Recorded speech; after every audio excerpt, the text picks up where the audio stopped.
तो दोस्तों नमस्कार, आप सभी का स्वागत है हमारे YouTube चैनल में। तो मैं एक बात बताना चाहती हूँ कि आप लोग सब आदमी उत्सुक होंगे ये जानने के लिए कि रक्षाबंधन कब है और राखी बांधने की टाइम कितने बजे से लेकर कितने बजे तक है। तो मैं ये सारी बातें बताऊंगी। उससे पहले अगर आप मेरे चैनल को लाइक और सब्सक्राइब नहीं किए हैं तो प्लीज़ सब्सक्राइब कर लीजिए, और वीडियो देखने के बाद जब वीडियो मेरी पसंद है तो लाइक भी ज़रूर कीजिएगा और मेरी वीडियो पूरे अंत तक ज़रूर देखिए। तो आइए मैं राखी बांधने का टाइम और डेट दोनों ही बताती हूँ। रक्षाबंधन शुक्रवार 28 अगस्त 2026, पूर्णिमा तिथि 27 अगस्त है।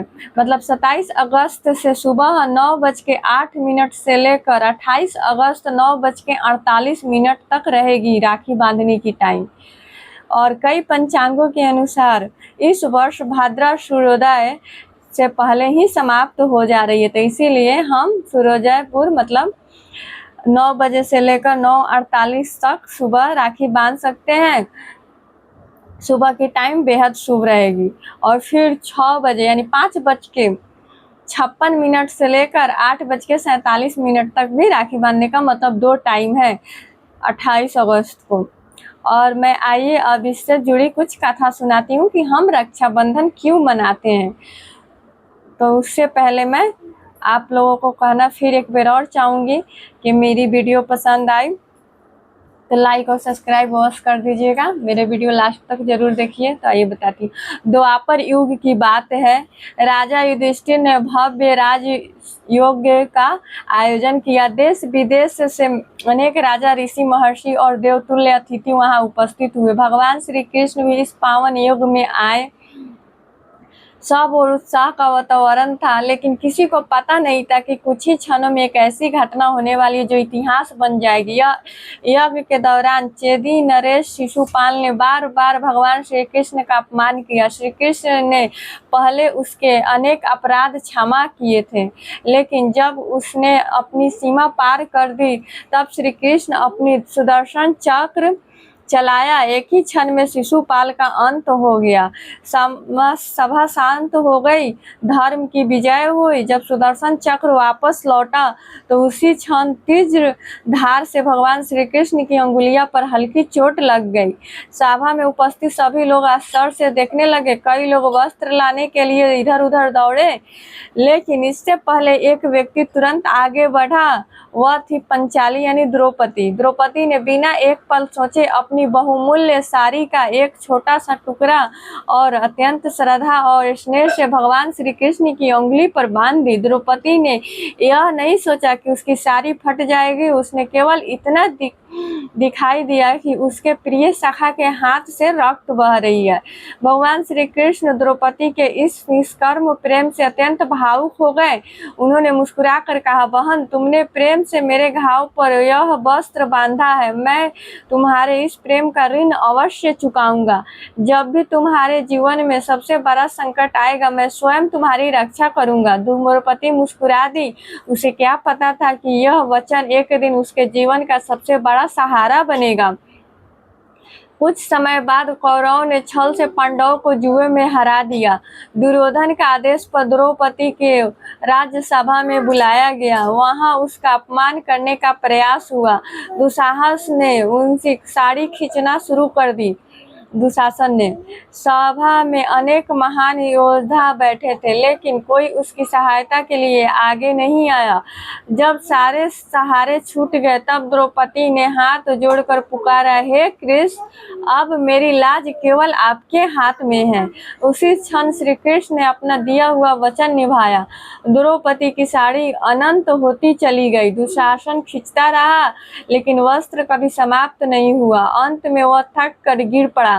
द्रौपदी की लाज सुरक्षित रही।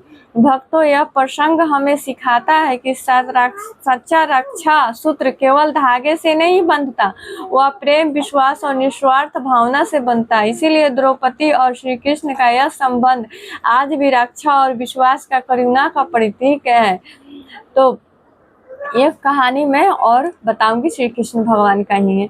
बहुत समय पहले दानवीर राजा महाबली अपने दान, सत्य और धर्मपाल के लिए प्रसिद्ध थे। उनके यज्ञ से तीनों लोग गूंज रहे थे। देवताओं ने भगवान विष्णु से प्रार्थना की। तब भगवान ने वामन अवतार धारण किया। उन्होंने राजा बलि से 3 पग भूमि मांगी।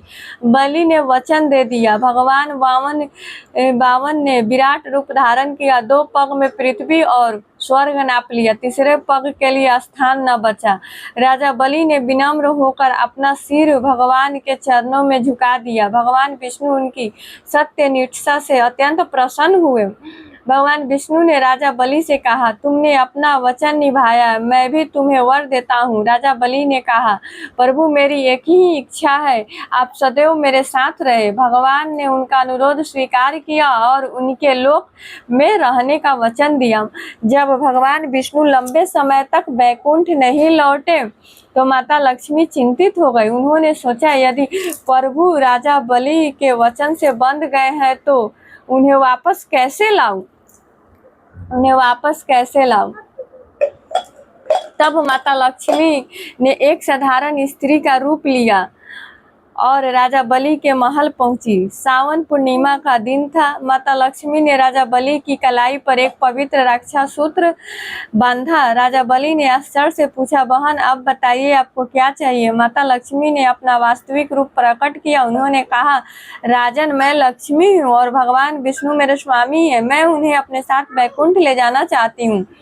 राजा बलि कुछ क्षण मौन रहे, फिर मुस्कुराकर बोले, आज से आप मेरी बहन है। बहन की इच्छा पूरी करना मेरा धर्म है। उन्होंने भगवान विष्णु से कहा, प्रभु आप माता लक्ष्मी के साथ वैकुंठ लौट जाइए। आपका स्नेह और आशीर्वाद मेरे लिए सबसे बड़ा धन्य है। भगवान विष्णु ने राजा बलि को गले लगाया और कहा, बलि तुम्हारा नाम युगों युगों तक दान, सत्य और धर्म के लिए लिया जाएगा। तो रक्षाबंधन का वास्तविक संदेश ये है भक्तों कि रक्षाबंधन केवल एक धागा बांधने का त्योहार नहीं, यह एक वचन है प्रेम का, विश्वास का, सम्मान का और एक दूसरे की रक्षा और साथ निभाने का। रक्षा सूत्र हमें याद दिलाता है कि रिश्तों केवल रक्त से नहीं, विश्वास और त्याग से भी बनते हैं। इस पर्व से हमें 3 महान शिक्षाएं मिलती है। इंद्राणी द्रौपदी सिखाती है कि निस्वार्थ प्रेम का प्रतिफल ईश्वर और स्वयं देते हैं। माता लक्ष्मी और राजा बलि सिखाते हैं कि सच्चा रिश्ता और सम्मान त्याग और वचन निभाने से मिलता है। और तीसरा ये है कि रक्षा सूत्र का विश्वास मनोबल भी देता है। तो भक्तों इस रक्षाबंधन पर केवल राखी ही ना बांधे बल्कि अपने परिवार के प्रति प्रेम, सम्मान और विश्वास का संकल्प भी ले। अपने भाई बहन और परिवार और समाज की रक्षा, सम्मान और साथ निभाने का वचन दे। यदि आपको यह कथा पसंद आई हो तो कमेंट और लाइक अवश्य कीजिएगा। जय श्री कृष्णा, जय लक्ष्मी नारायण। रक्षाबंधन की ढेर सारी शुभकामनाएं। वीडियो की लाइक और सब्सक्राइब अवश्य करें ताकि सनातन धर्म के लिए प्रेरणादायक कथाएं मैं और ऐसी लेके आती रहूंगी। तो एक बार प्रेम से बोलिए जय श्री कृष्णा।